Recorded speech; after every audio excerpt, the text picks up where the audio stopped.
Welcome back to What Arty Noobs with General Disturbance. This is the LT-432. It's the Tier 8 Soviet premium light tank. It's located on the southeast spawn of Pearl River, and this one is under the command of danijjjel. Yes, I finally got his name right. I do apologize for all the times I've got it wrong before. Game on. 85mm main gun, 180 alpha, 176mm pen with standard APCR, which gives it very high shell velocity of 1,150 meters per second, so it's point and shoot. And in a sense, it needs to, because it's basically a light tank with medium tank characteristics. Top speed 70 kilometers an hour. That is fast for a light tank even, but it's very flat, as you can see, and I suspect that most of the crews of this one were proposed to be midgets, because there's no other way that an ordinary person is going to fit easily inside that turret. Now, it is a premium, so you can buy it in the gift shop when it's on sale, so anybody can play this, and basically it plays very similar. It has got medium characteristics, but it plays very similar to the T100 LT, as you know.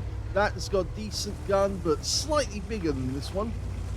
Now, no enemies sighted yet. That worries me, because it means there's probably somebody just around the corner. And if we pop down there, we're going to get hit. Well, we've got a rock in front of us at the moment.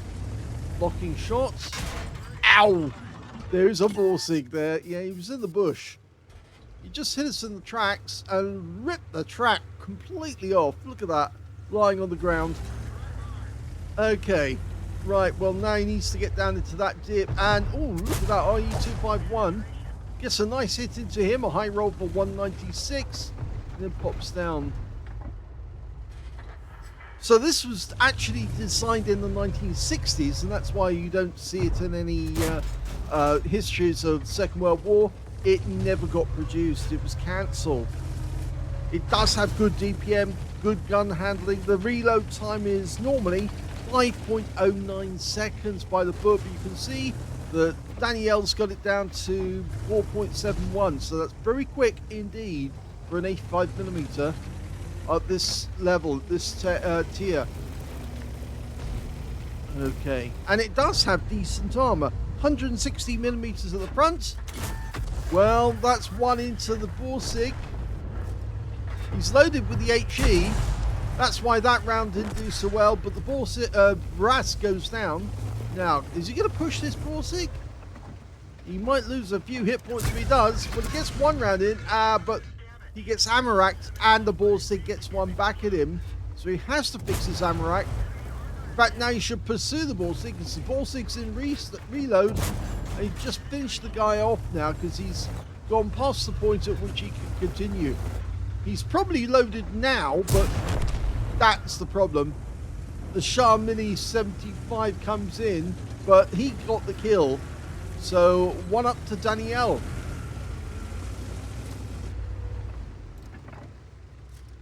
Now, one of the things that actually helps it... Whoa! How did that guy get behind us?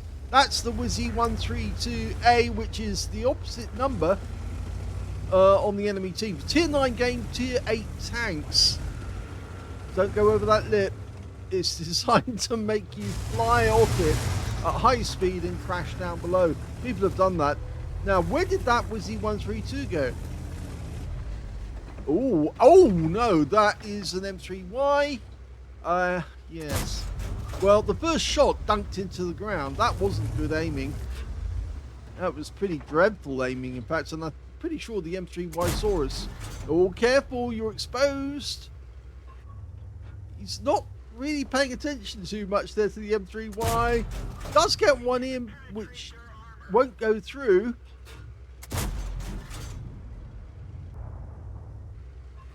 It's when he's looking away to get his three-dimensional picture, his all-round perspective, he's actually exposing himself, because that guy pulls back just slightly. He's going to get a shot right into danijjjel. Yes, slightly better now, because he's pulled back a bit. Don't. Be careful, be careful.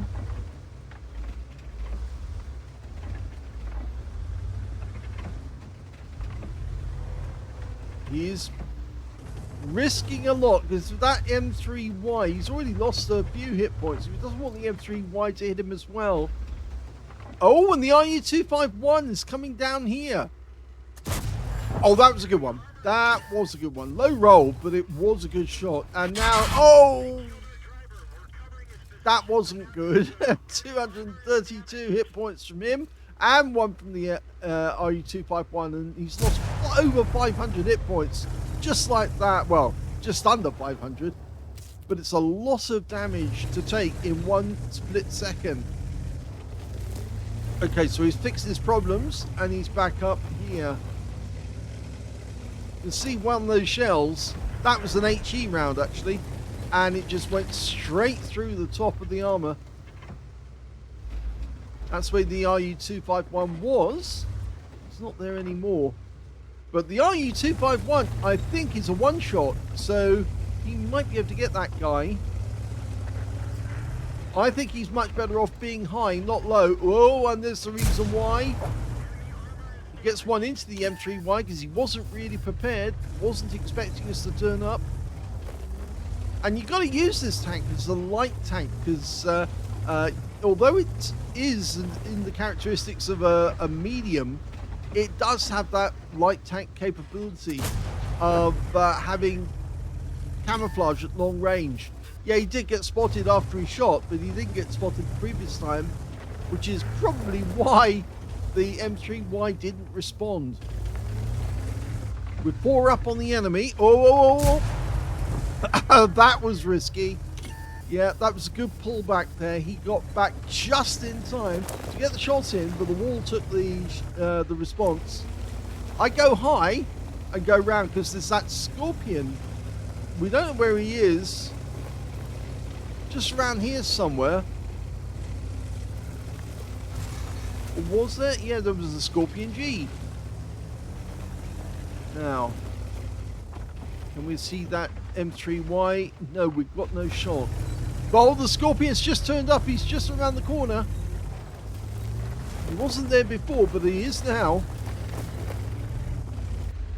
Okay, we might get a corner of the turret on the M3Y. Only one kill so far for danijjjel, but he actually has stripped the health off quite a few. 2,500 hit points of damage already. He's waiting for the M3Y to pop out. I think he'd be much better off going after that Scorpion because he's got a long reload. Oh, he does get one into the M3Y using the bush mechanic, using the trees. That was smart. Now he's got the M3Y. Oh, what happened there? That's the Wizzy 132. And he gets one in here. He's now one shot for sure. And there's a CS52. Liz takes a hit, and that's another kill for 2 kills now for danijjjel. Now I think he is after that Scorpion now. He's just going to try and get. He might get some damage. Yes, there you go. Keep pumping those shells in. Now use your maneuverability because that guy's got terrible turret traverse. And he goes. Now who else can we get? Wizzy 132. No, missed him with the first one. Come on, you can do it. Easy shot. Yes, lovely one. And that's it. The game's over. He's done it. Well, that one was a game of chess, wasn't it? Because he was definitely trying to hide from the enemy, get shots in, but not get spotted. You got a first-class tanker out of that one, danijjjel. In fact, he actually got LT Mission 10 done, so he was very happy about it in general. He also got a fire effect for doing more damage than hit points to his own vehicle, a bruiser medal for getting at least 5 critical hits in this one. He got 11, and he also got a very high win 8. 10,993. So despite the fact that he didn't get any medals in the game, he actually was being incredibly effective for his team because he was stripping some of their heavy tanks and their light tanks of their armor. And if we look at the team score, we can see the highest damage in the game did go to danijjjel, but he didn't get 20% of the enemy hit pool, and that's why he didn't get the high caliber out of that one. The second highest damage in the game was the Sharp Future 4 on the enemy team with 2,934. And the third highest damage, well, that went to the CC1 Mark II on the enemy team with 2,510. So maybe he was actually handling an easier side of the map, because the other guys on the other side were actually getting considerably more hit points than the ones on danijjjel's side of the map. But danijjjel did get the highest number of kills as well. 3 kills to him. 2 kills went to the Jagdtiger, Kunstpanzer, Scorpion G on his own team. And on the enemy team, only there's Liss and the Scorpion G managed to get 2 kills apiece. And of course, it was the Scorpion G that he helped to take out, because his teammates could see the Scorpion G, but they couldn't kill it with one shot, whereas he could get round the guy. And once he distracted it and got that Scorpion trying to turn his turret to match danijjjel's fast movement, he was a goner, because from that point on, he wasn't going to be returning any shot to anyone else. He was focused on getting danijjjel. danijjjel got the shot in, and then somebody else pinged him, and that was the end of his game. So a really good game in terms of taking down one of the enemy's good players. And when it came to base XP, yeah, he's got that one too. So he's actually got the top in all 3 columns. 1,309 to danijjjel, 1,049 went to the, I think that's the Obsidian actually. And the third highest was the Shrek with 927.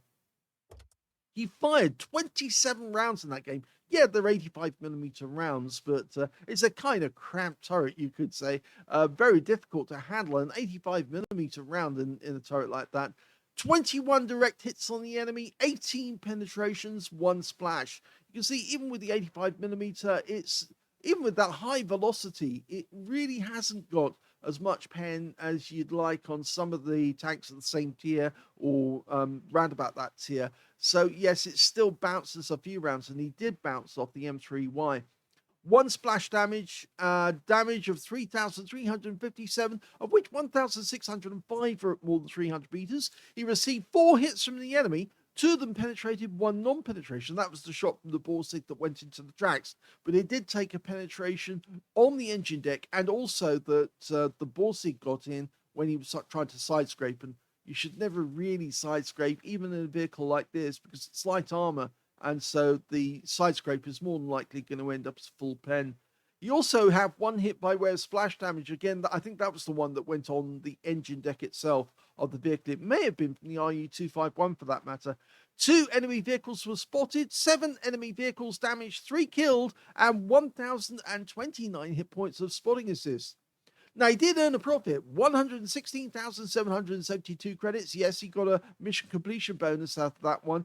But it's a decent amount of credits. And he also got 8,051 XP as well. Got another reward for completing a mission.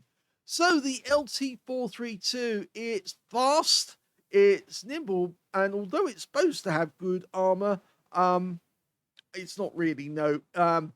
The problem is that it doesn't have enough pen, I think, more than anything. It does have DPM, gun handling, and gun depression, even for that matter. It's 7 degrees gun depression, but it just doesn't have enough pen, really, to be honest. And as a consequence, you're going to struggle to get through some enemy tanks.